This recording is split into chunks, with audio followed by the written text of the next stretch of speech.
Iran যুক্তরাষ্ট্রকে আলোচনার টেবিলে ফেরাতে তেহরান সফরে পাকিস্তানের সেনাপ্রধান। আরাকচির সঙ্গে রুদ্ধদ্বার বৈঠক। ইরানের তেল পরিবহন অবকাঠামোর ওপর নিষেধাজ্ঞা ট্রাম্প প্রশাসনের।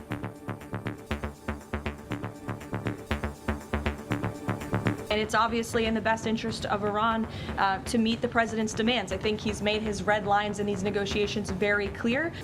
লেবাননে ইসরায়েলি হামলায় শিশুসহ নিহত 5। অভিযান আরও জোরদারের নির্দেশ নেতানিয়াহুর। ওয়াশিংটনের চাপে 1 সপ্তাহের যুদ্ধবিরতির প্রস্তাব বিবেচনা করছে তেল আবিব।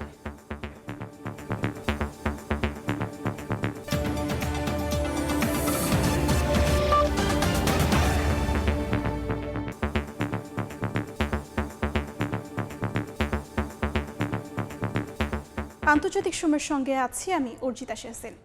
ইরান যুক্তরাষ্ট্রকে আলোচনার টেবিলে ফেরাতে কূটনৈতিক প্রচেষ্টা চালিয়ে যাচ্ছে পাকিস্তান। বুধবার মার্কিন প্রশাসনের বিশেষ বার্তা নিয়ে তেহরান সফরে গেছেন পাকিস্তানের সেনাপ্রধান আসিম মুনির। রুদ্ধদ্বার বৈঠক করেছেন ইরানের পররাষ্ট্রমন্ত্রী আব্বাস আরাকচির সঙ্গে। বিভিন্ন গণমাধ্যমের দাবি, চুক্তিতে পেচ পৌঁছানো গেলে হরমুজ প্রণালীর ওমান অংশ নিয়ে আন্তর্জাতিক জাহাজ বিনা বাধায় চলাচলের সুযোগ দেবে ইরান। যুক্তরাষ্ট্র ও ইরানের মধ্যে চলমান সংঘাত বন্ধে পাকিস্তান এখন সবচেয়ে গুরুত্বপূর্ণ পক্ষ।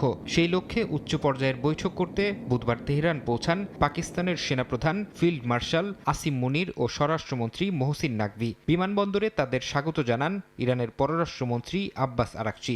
একই দিন গুরুত্বপূর্ণ দ্বিপাক্ষিক বৈঠক করেন তারা।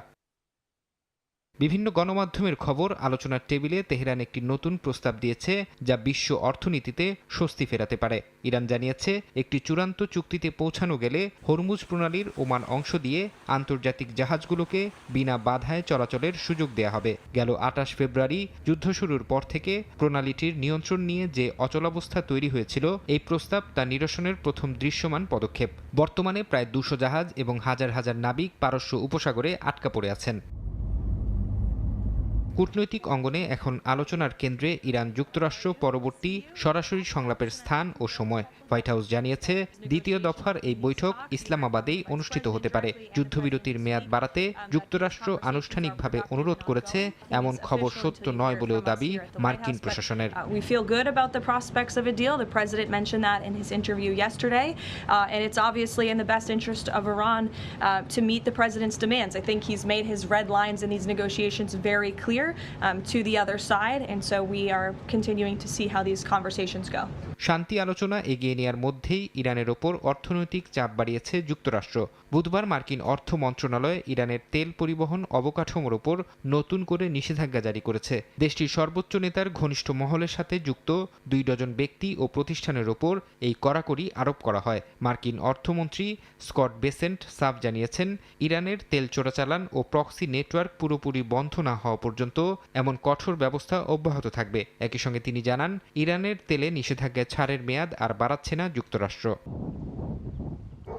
তবে চুক্তির পথে সবচেয়ে বড় বাধা হয়ে দাঁড়িয়েছে ইসরায়েলের অবস্থান। ইসরায়েলি সামরিক বাহিনী জানিয়েছে, তারা রাজনৈতিক নির্দেশনায় আপাতত যুদ্ধবিরতি পালন করলেও আলোচনার প্রতিটি মোড় পর্যবেক্ষণ করা হচ্ছে। তারা হুঁশিয়ারি দিয়ে বলেছে, যে কোনো মুহূর্তেই আবারও ইরানে শক্তিশালী এবং দ্রুত হামলা শুরু করতে পুরোপুরি প্রস্তুত আইডিএফ। ফারহাদ চৌধুরী, সময় সংবাদ। যুক্তরাষ্ট্র ও